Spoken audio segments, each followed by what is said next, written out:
Next, I'm going to break down the chuck. All right, so this is, to me, the most interesting cut. Just because there's so much you can pull out of here, so many flavors, so many textures. I'm taking off a little bit of the sweetbreads here that were left behind by the slaughterhouse. Really tasty, the best chicken nuggets you'll ever have. I'm essentially going to saw off the upper shoulder and neck all in one piece. I like doing it this way so I can decide what I want to do with that big bone-in piece later, and it gives me access to a lot of the other items. So I'm going to start peeling this away. You can see I'm using the edge of the table. I'm going to hang this off the edge of the table so I get tight on the bone, and the chuck's going to counterbalance the entire shoulder so I can start pulling away this little cap that sits on top.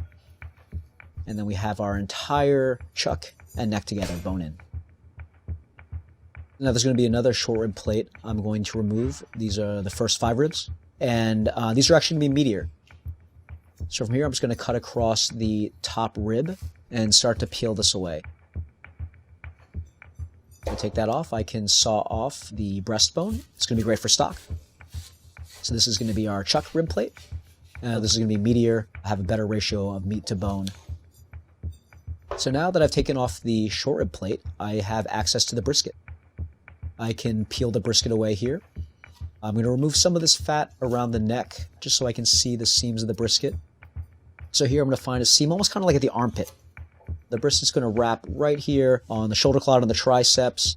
And I'm just going to find that little armpit seam and just seam this guy off. And now I can pull away, and it's a very satisfying seam just to roll the pectoral muscle off. So the brisket's coming right off.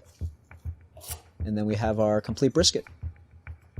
All right, so we're left with arm steaks, our chuck arm steaks. I have the entire arm here. What I'm going to do is I'm actually going to dislocate the shoulder blade, keeping the triceps intact. This is going to give me a more manageable piece to work with. I'm going to take off the arm, so then we're left with the triceps muscle, the clod, and then the scapula, which is going to also have some different steaks there.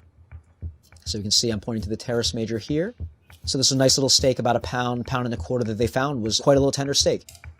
So I'm basically just removing some of the fat, connective tissue, just so I can see it a little bit better.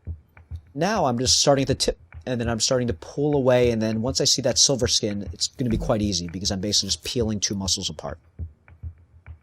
So I have it off here. Now I'm pulling the underblade, which is a muscle that's on the underside of the shoulder blade. So this is another cut that has great texture, pretty tender, good flavor. This is an excellent everyday steak, excellent for chicken fried steak, which we'll see with the flat iron as well. Now we're looking at our shoulder clod. So this is going to actually seam onto the flat iron. So I have to be careful when I cut this. So we have our shoulder clod set aside. I pulled off a little side muscle. That can be made into a roast as well, but we've revealed here's our clod heart, which is what we're going to use for either a roast or ranch steaks. So I'm just pulling off this layer on top of the flat iron here so I can see a little bit better. There's a ridge that runs along the scapula. So once I've identified that ridge, I'm going to score the bone skin, get really tight so I can try to pull this guy off all in one piece. So this one, I think, is regarded as the second most tender muscle in the steer. It's interesting because it actually has a long tendon that goes through it, so you have to separate that out when you clean it. Here I'm removing the mock tender or the chuck tender. This sits on the scapula, but it's not as difficult to remove just because there's less of a ridge that's sitting on, so I just pull that guy out. And usually we put this to trim, but it could be tied as a roast or if you wanted to have lean stew. Here's the breakdown of the chuck. And now I'm going to cut these down further into cuts you'd see in the case at your butcher shop. With cutting meat, there's always different ways to present it. You're rarely going to do something so bad that you can never use the meat again. Whether you chop it up in half, present it as 2 pieces. Whether you've messed it up in such a manner that we can't really case it or sell it properly, we can use it as our trim. It's going to be delicious for our ground beef, for our burgers, for prepared foods. So I tell people all the time, I want you to be able to cut confidently. So now we're taking a look at the chuck. So we have a bone-in chuck here. So I'm going to debone this by first taking some of the meat away from the vertebrae. And I'm going to pull it off all in one piece. So here we have our neck roast. I'm separating that from my shoulder. Just squaring that off so I can have a nice roast or a braise. And then I'm going to start breaking down my chuck. Let's take out this tough tendon. Flip it over. There's going to be a little bit of a cap that I'm going to take off. And then we can start breaking down our chuck.